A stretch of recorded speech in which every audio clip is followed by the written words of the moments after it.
Hello, and welcome to Frienemies. This is a board game that I designed. My name is Sam. And when you purchase the game, it'll be a yellow box like this with the title Frienemies and the logo of a pizza and a sword through it. This is a fun party group game, so we highly encourage you to have at least 4 players. But if you can have about 8 or more, you'll have an even better time. This is a tutorial where I will teach you the game, and it's very simple and easy to learn. So once you get going, it should be good playing. To start out, you'll see the different components of the game. You'll have a game of instructions. You'll have scorecards, which we'll get to in just a minute. You'll also have these frenemy cards, which are labeled 1 through 4. And each one is easy to put in because you'll see levels 1, 2, 3, and 4. So you'll just match it to its corresponding location. And then you also have 16 pawns, 2 colors of each.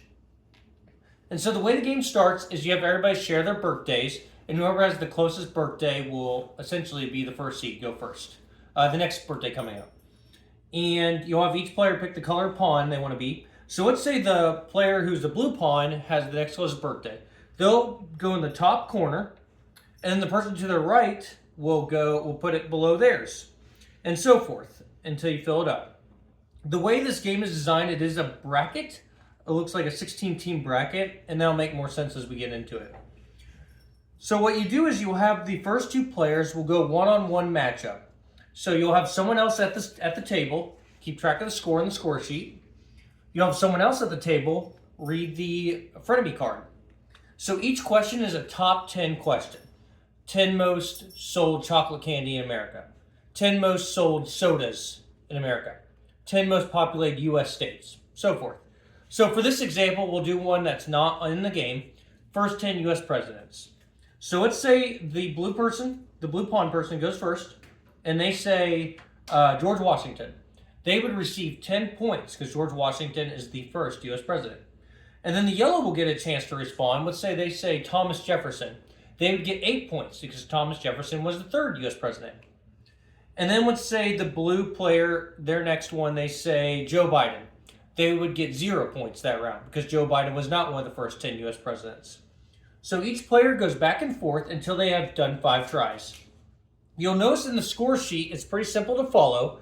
But the first round is just your score. Second round, your score. Third round, you write the score. The 4th round is times 2, so your points will double. And then the 5th round, the points will triple, so it'll be times 3. And then each frenemy card will actually tell you the spot of the answer and how many points it's worth. So it's really easy to write down.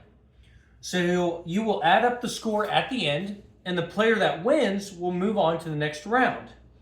The player who they defeated will actually join right below them, so they'll be on their team for the next round. That's why it's called Frienemies. First you're enemies, then you become friends. So let's say in this example, the blue player wins the round, so the yellow player joins them. And then let's say the purple pawn player wins and the white joins them. So what will happen is in the second round, you'll use the number 2 frenemy card, level 2, and the blue team will face off against the purple team. If the blue team were to continue to win, then the purple team will actually join in below them. So you just accumulate players in your team. And each score or each frenemy card gets a little more difficult as you get a bigger team. The winner is obviously the one who has the team that wins the championship. So now, if there's a tie, no worries. Each frenemy card has an overtime question. The player who gets the closest answer moves on in that scenario. Also, if you have different amounts of people, that isn't a perfect 8 or 16, no worries. We have different bracket scenarios in the instructions. But essentially, if you had 16, you would just fill it out both sides. If you had 4, for example, that's pretty easy. You just have everybody start in the second round like this. And then if you had 5, it'd be pretty easy. You just put 2 in the first round and everybody else gets a bye. 6, same type of thing. 7, and so forth. If you had everybody 8 or less and they wanted to play for a long time, we also have a great situation for that. We actually have 2 of the same pawn colors. So you can have one team, at one side everybody goes and the other side everybody goes. So you would just start blue at the top again, and then you have the people to their left. So their left would be the green, and then be the white, and so forth. And that's how you would play that side of it. In the championship, if you have two teams going against each other, perfect. If you have someone from each side of the team are on the same team, then you would just have maybe a one-on-one matchup or have that person do the reading and the scoring. And that's pretty much it for Frenemies. I hope you enjoy, and feel free to contact for any questions.